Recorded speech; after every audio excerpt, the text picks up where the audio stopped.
ఉభయ గోదావరి జిల్లాల రైతులు ఖరీఫ్ ప్రారంభానికి ముందే నాట్లు వేసుకోవాలంటున్నారు మంత్రి కందుల దుర్గేష్. ధవళేశ్వరం బ్యారేజ్ నుంచి ఖరీఫ్ సాగు కోసం నీటిని విడుదల చేశారు మంత్రి కందుల. మరమ్మతులు పూర్తి చేసిన బ్యారేజ్ గేట్లని ప్రారంభించారు. కార్యక్రమంలో ఎమ్మెల్యే నల్లమిల్లి రామకృష్ణారెడ్డి, ఎంపీలు ఉదయ శ్రీనివాస్, హరీష్, బాలయోగి, సాన సతీష్ పాల్గొన్నారు. గత ప్రభుత్వంలో ధవళేశ్వరం బ్యారేజ్ గేట్ల మరమ్మతులు పట్టించుకోలేదని, బ్యారేజ్ కి కొత్త గేట్లు అమర్చడం కోసం సీఎం 148 కోట్లు కేటాయించారన్నారు మంత్రి కందుల దుర్గేష్.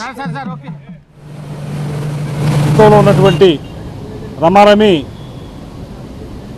ఈ ప్రాంతానికి చెందినటువంటి 85,000 ఎకరాల ఆయకట్ట, అటుపక్కన కొవ్వూరు నిడదవోలు ప్రాంతంలో ఉన్నటువంటి 41,000 ఆయకట్టకి సంబంధించి నీటి విడుదలని గోదావరి నుంచి సరార్దర్ కాటన్ బ్యారేజ్ నుంచి రిలీజ్ చేయడం జరుగుతూ ఉంది.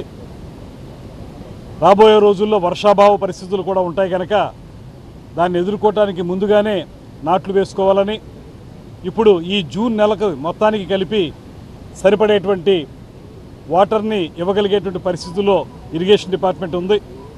ఆ తర్వాత వర్షాల మీద ఆధారపడి ఉంటుంది కనుక రైతాంగానికి మేము చేసేటువంటి సూచన ఏంటంటే నాట్లు తొందరగా వేసుకోమని చెప్పి కోరుతా ఉన్నాం.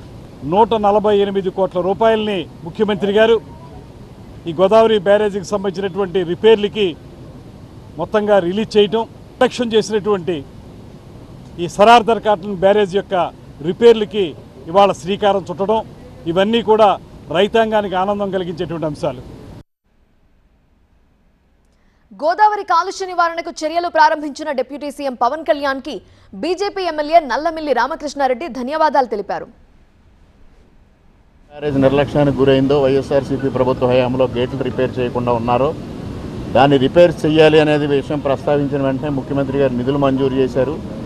రెండో విషయం, గోదావరి కాలుష్యం శాశ్వత నివారణకు చర్యలు తీసుకోవాలని ఒక సందర్భంలో కోరడం, దానికి ఇవాళ ఉప ముఖ్యమంత్రి గారు స్పందించి గోదావరి కాలుష్య నివారణ కోసం ఒక ప్రత్యేకమైన ప్రణాళిక రూపొందించి ముందుకు వెళుతున్నందుకు వాళ్ళిద్దరికీ కృతజ్ఞతలు తెలియజేసుకుంటూ, ముఖ్యంగా రైతాంగానికి నేను చేసే విజ్ఞప్తి ఏంటంటే, ఎల్నినో ప్రభావంతో ఋతుపవనాలు ఏ విధంగా ఉంటాయనేది ఇవాళ వరకు అంచనా లేదు.